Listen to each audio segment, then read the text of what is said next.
¿Alguna vez nos hemos puesto a pensar por qué la palabra ciudad puede significar cosas tan, pero tan distintas? Por un lado, tenemos centros urbanos que parecen sacados de una postal, y por el otro, asentamientos que crecen como pueden, casi al borde de todo. Bueno, hoy vamos a meternos de lleno en el motor económico que está detrás de esta división global. La pregunta es esa, ¿no? Si la idea de ciudad es, en esencia, la misma para todos, ¿por qué lo que vemos en la realidad es tan opuesto de un lugar a otro del planeta?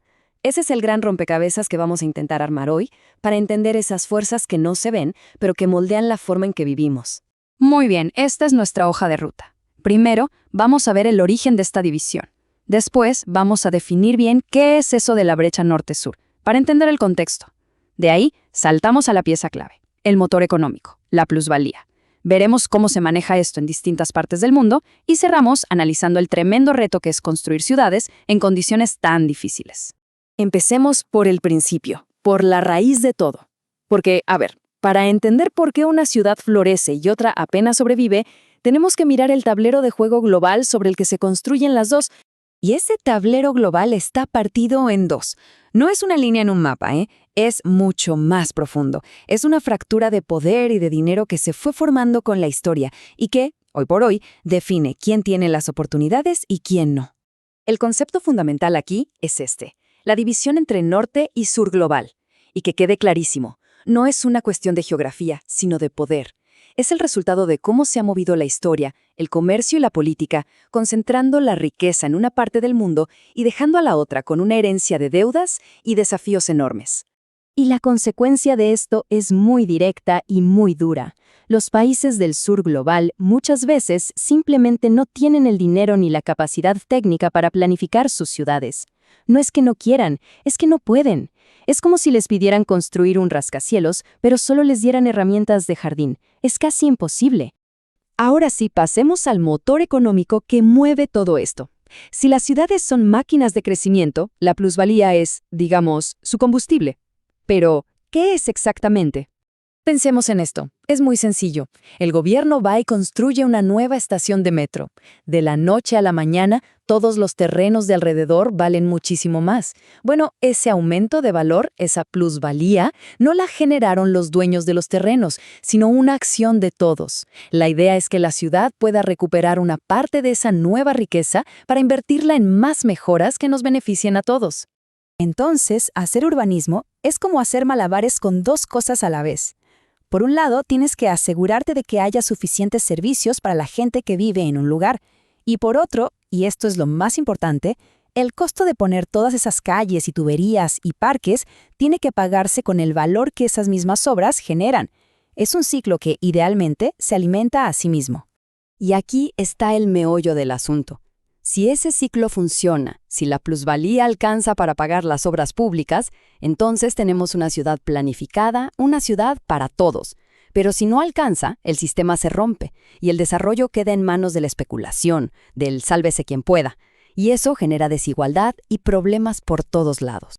Pero claro, este mecanismo no funciona igual en todos lados. Las reglas del juego para capturar este valor cambian radicalmente dependiendo de si estamos en el norte o en el sur global.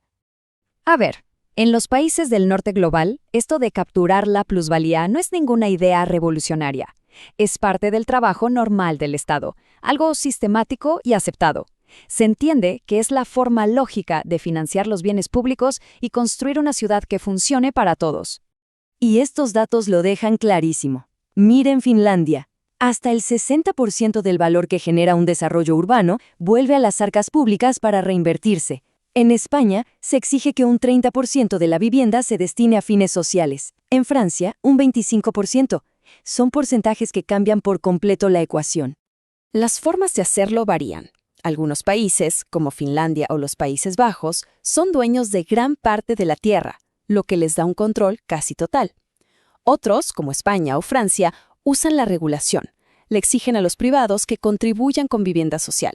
Pero al final, el objetivo es el mismo, que una parte del beneficio sea para toda la comunidad. Ahora crucemos la brecha y vayamos al sur global. Aquí el panorama es completamente diferente.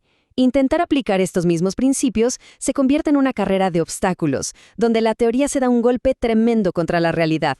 Y es que los problemas son gigantes y están todos conectados. Tienes ciudades donde lo formal y lo informal conviven en un desorden constante.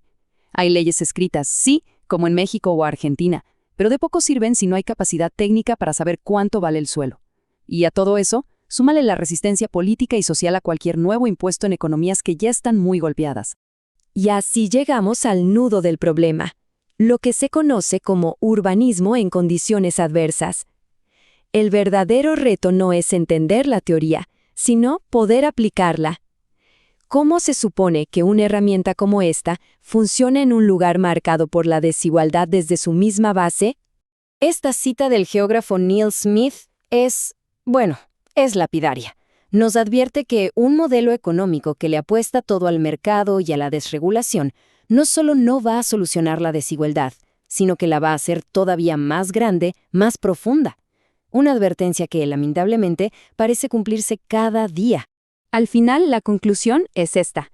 La idea de capturar el valor que creamos entre todos, para el bien de todos, es universal. El problema no es la herramienta en sí, sino la capacidad real de usarla cuando no tienes los medios. El gran desafío del urbanismo hoy es precisamente ese: cómo se construye una ciudad justa cuando los recursos son tan escasos. Y eso nos deja con la pregunta del millón para el futuro de nuestras ciudades. Si la base de todo es poder juntar un capital colectivo, ¿qué hacemos cuando esa base casi no existe? ¿De verdad es posible construir una ciudad justa partiendo casi desde cero? La respuesta a eso va a definir el futuro de miles de millones de personas.